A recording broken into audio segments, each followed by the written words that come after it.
Hello po sa inyong lahat mga ka-crypto. Ako po si Pinoy Crypto Trader at ang sabi po dito ay US Senator Cynthia Lummis, the Biden administration is doing everything they can to stop Bitcoin success. Kaya yan, ayon daw po sa isang US Senator na si Madam Cynthia Lummis, ay mukhang ginagawa daw po lahat ng Biden administration ang lahat ng kanilang makakaya para pigilan na magtagumpay itong si Bitcoin. Kaya yan.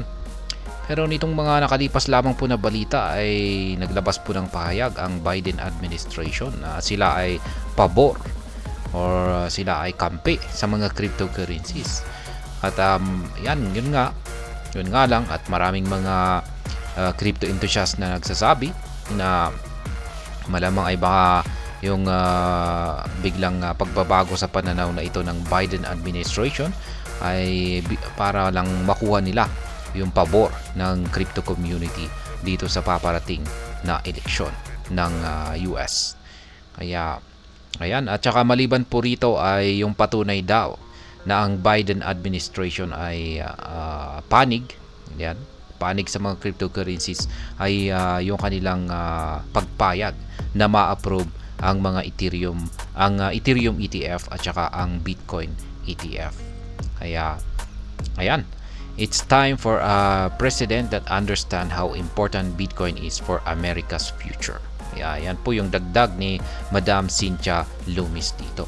Ito na raw yung tamang oras para pumili ng isang presidente na mas nakakaintindi sa halaga ng Bitcoin para sa hinaharap ng bansang Amerika. Kaya yan po kaya ay si Donald Trump.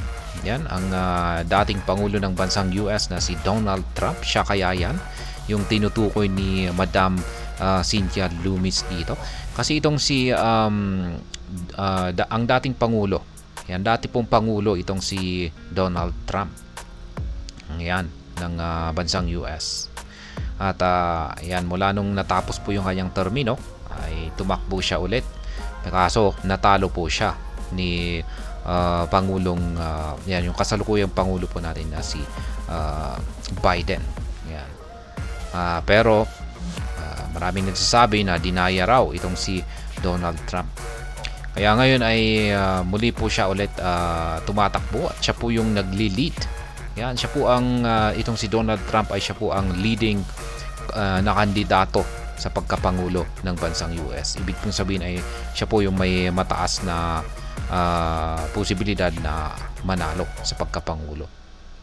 Kaya yan, naglabas po siya ng pahayag itong si Donald Trump na na-content na rin po natin yan sa mga nakalipas na balita. Sinabi niya na kung ikaw ay pabor sa crypto ay syempre wala ka ng ibang pipiliin na kandidato kundi siya mismo, kundi si Donald Trump, kasi siya mismo ang mas nakakaintindi sa mga cryptocurrency at alam niyang may magandang maidudulot yan ang mga cryptocurrency para sa pag-unlad ng bansang Amerika.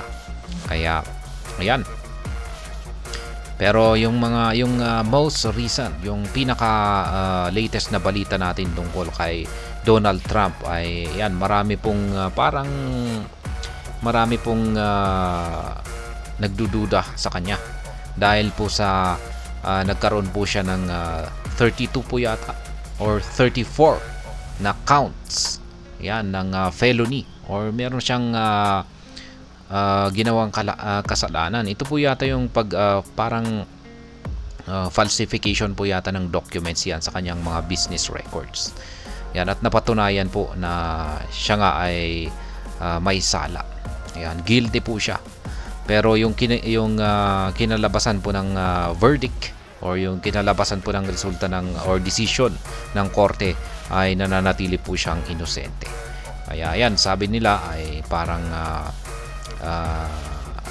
rig yan or parang luto yung kanilang ginawang pagdinig or yung kanilang trial.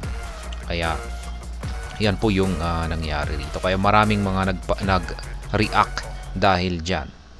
Kaya yan po yung lumabas na parang hindi maganda kay yan yung hindi po maganda para kay yan Donald Trump, kasi parang pinapakita po kasi nila rito na yung justice system nila sa bansang US ay yan parang manipulated or namamanipula.